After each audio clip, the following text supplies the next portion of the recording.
Cure point যে consultancy সেন্টারটা, এটা পিওর একটা রিজেনারেটিভ। শুধু রিজেনারেটিভ না, এর আগে একটা পিওর শব্দ আছে,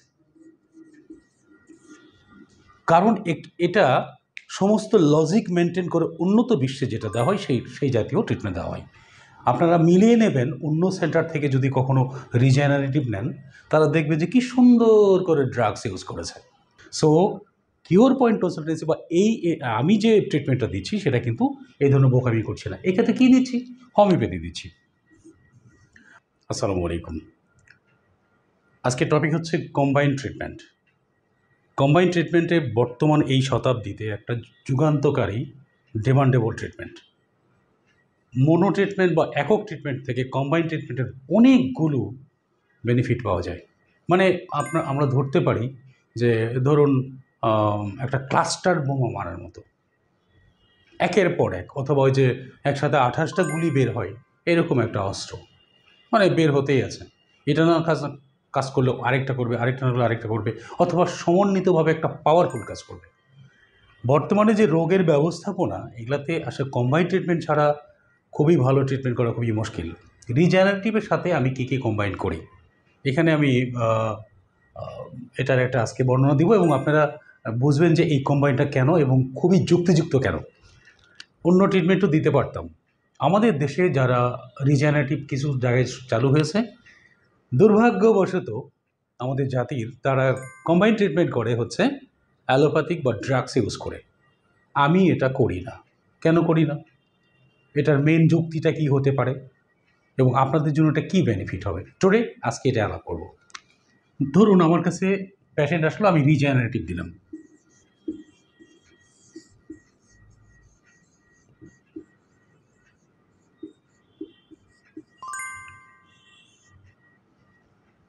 পেশেন্ট আসলো ডিজেনারেশন নিয়ে, আমি তাকে রিজেনারেটিভ দিলাম। এটা রিজেনারেটিভ সারা বিশ্বেই দেওয়া হচ্ছে।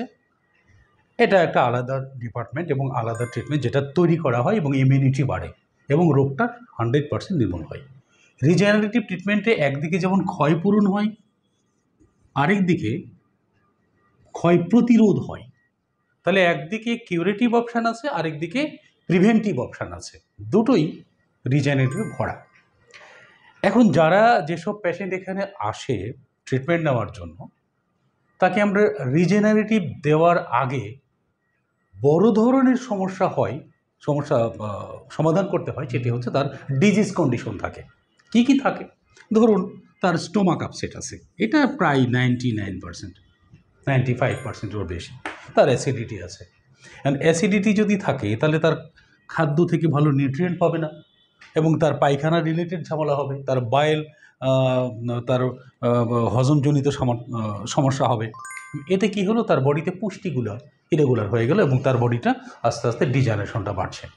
এখন আমি যদি এটাকে অ্যাসিডিটি এবং বাওয়েলের জিআইটি রিলেটেড যদি ট্রিটমেন্ট না দিয়ে এটা কিওর না করি, শুধু রিজেনারেটিভ দেই, তাহলে কি হবে? তাহলে এটা নদী সেচার মতো হবে আর কি। নদীতে যেমন পানি সেচতেই থাকবেন, ওদিকে আসতেই থাকবে, সেচতেই থাকবেন সারা জীবন। তো এটা একটা নির্বুদ্ধিতার কাজ। বুদ্ধিমানের কাজ হচ্ছে এই রোগটা, এই রোগ শুধু না, যে কোনো রোগই এটা সারতে হবে। কিংবা তার হয়তো মাথা ব্যথা আছে, কিংবা তার হয়তো স্কিন ডিজিজ আছে, কিংবা তার হয়তো ডায়াবেটিক আছে, কিংবা তার আইবিএস আছে, অ্যাজমা আছে, ডিফারেন্ট টাইপ অফ রোগ থাকতে পারে। এই রোগটাকেও সারতে হবে এবং সুস্থ যখন হয়ে গেল তখন এই রিজেনারেটিভটা একটা বুস্টিং কাজ করবে এবং তার বডিটা একটা ফুল কিউরেটিভ অপশান নিয়ে প্রিভেন্টিভ অপশানে চলে যাবে এবং এই যে উন্নত বিশ্বের মতো 100 বছর সুস্থ থাকার যে মেগা প্ল্যান, সেটা কাজে লাগবে। এই ক্ষেত্রে আমাকে ট্রিটমেন্ট দিতে হয় ওষুধ দিয়ে। এখন ওষুধটা আমি বেশিরভাগই ব্যবহার করি হলো হোমিওপ্যাথ।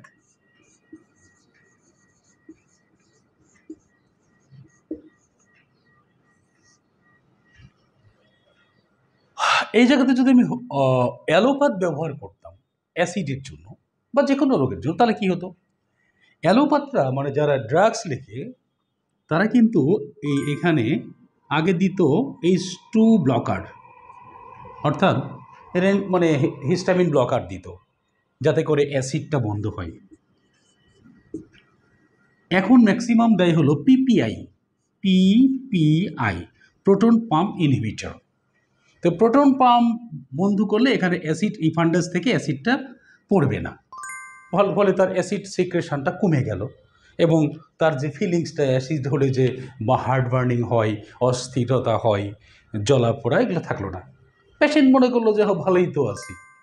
কিন্তু যে ঘটনাটা ঘটলো এই অ্যালোপ্যাথিক দেওয়ার জন্য, এই ড্রাগস দেওয়ার জন্য, ড্রাগস বলি, অ্যালোপ্যাথি কেমন দেখাই, এই ড্রাগস ইউজ করে যখন আমি এটা সারতে গেলাম তখন কিন্তু এটা প্রিভেন্ট মানে এটাকে থামিয়ে দেওয়া হলো। থামিয়ে দেওয়ার জন্য যে ঘটনা, এর অ্যাক্লোরহাইডিয়া হয় এবং ম্যাক্সিমাম পেশেন্টের এটা জীবনও ভালো হয় না। এবং এই পেশেন্টের এটার 14টার মতো সাইড ইফেক্ট আছে।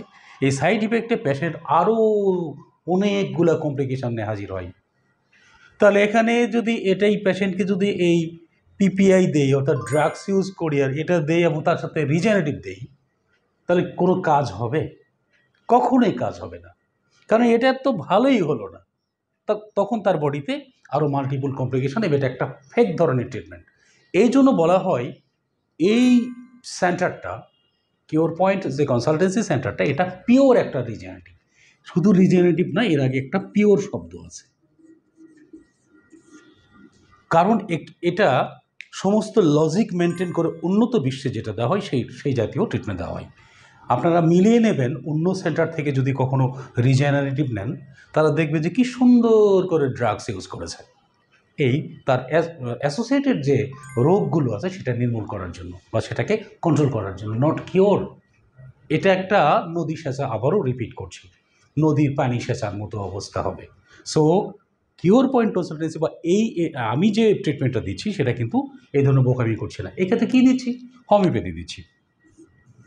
আচ্ছা, হোমিওপ্যাথি দিলে এখানে কিন্তু যেটা হবে, দুটো কাজ হবে। একটা হলো বডির ইমিউন সিস্টেমটাকে সে বুস্ট করবে, অর্থাৎ রোগ প্রতিরোধ ক্ষমতা বাড়াবে। আরটা হলো এইটার থেকে যে পার্শ্ব প্রতিক্রিয়া হওয়ার কথা সেটা হবে না, যেটা ড্রাগস থেকে হতো।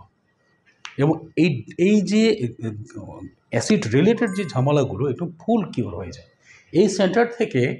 IBS নামের যে রোগগুলো আছে, এটা ম্যাক্সিমামই 99%ই ভালো। আমি দেখি নাই যেটা এখনও খারাপ আছে আর কি। যারা একটু মেনটেন করে তারা IBSও ভালো হয়ে যায়। কেন ভালো হয়ে যায়? ফুল ভালো, মানে পরে আর সারা জীবন অ্যালোপ্যাথিকের মতো ওষুধ গেলা না, ওষুধ সারা জীবন খাচ্ছে, এটা আবার কিসের রোগ ভালো হয়, আর কি ট্রিটমেন্ট নিচ্ছেন আপনারা? এটা কিন্তু সেই ধরনের ট্রিটমেন্ট নয়। ফলে কম্বাইন্ড ট্রিটমেন্ট করতে গিয়ে আমি অ্যালোপ্যাথিক বা ড্রাগস ইউজ না করে সেই ক্ষেত্রে আমি হোমিওপ্যাথি ইউজ করছি। এবং এর সাথে আরও একটা আছে, সেটা হলো টিস্যু রিমেডিজ। এটা একটা বড় ধরনের সাপ্লিমেন্টারি ট্রিটমেন্ট এবং সেফটি ট্রিটমেন্ট। এই দুটো সেফটি ট্রিটমেন্ট দিয়ে তার রোগগুলো সারছি এবং তারপর তার বডিতে রিজেনারেশন করছি বা রিজেনারেটিভ দিচ্ছি। ফলে এই রিজেনারেটিভটা একটা pure regenerative centre in Bangladesh. আপনারা দেখে নেবেন এবং মিলিয়ে নিতে পারবেন। আশা করি ব্যাপারটা বুঝতে পেরেছেন। সবাই ভালো থাকেন, সুস্থ থাকেন। আসসালামু আলাইকুম রহমতুল্লাহ।